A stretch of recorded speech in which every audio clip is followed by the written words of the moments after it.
যে আজকে আমরা একটা রিট ফাইল করেছি, সেটি হচ্ছে আপনাদের জানা আছে যে আমাদের সংবিধানে দুইজন পতি অর্থাৎ চিফের কথা বলা আছে, রাষ্ট্রপতি এবং প্রধান বিচারপতি। অর্থাৎ আমরা এই দুইজন পতি শপথ শুরু থেকেই পড়াতো একজন আরেকজনকে, ভাইস ভার্সা। রাষ্ট্রপতির শপথ পড়াতেন প্রধান বিচারপতি, প্রধান বিচারপতির শপথ পড়াতেন রাষ্ট্রপতি।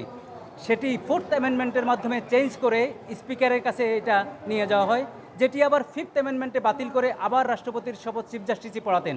দীর্ঘ কয়েক বছর ধরে এটা চলা, কিন্তু 2011 সালে 15th অ্যামেন্ডমেন্টের মাধ্যমে আবার স্পিকারের কাছে নিয়ে যাওয়া হয়। সেটি চ্যালেঞ্জ করা হয়েছে এই রিট মামলায়, এবং চ্যালেঞ্জ করেছেন আপনাদের সবার সুপরিচিত যে কবি, প্রাবন্ধিক, গীতিকার, উনি আমাদের ফরাইজি ভাই। পৃথিবীর অন্যান্য দেশে যে যে ইন্ডিপেন্ডেন্ট যে বডি আছে তার মধ্যে সবচেয়ে বড় হচ্ছে প্রধান বিচারপতি অর্থাৎ জুডিশিয়াল, এবং রাষ্ট্রপতি উনি হেড।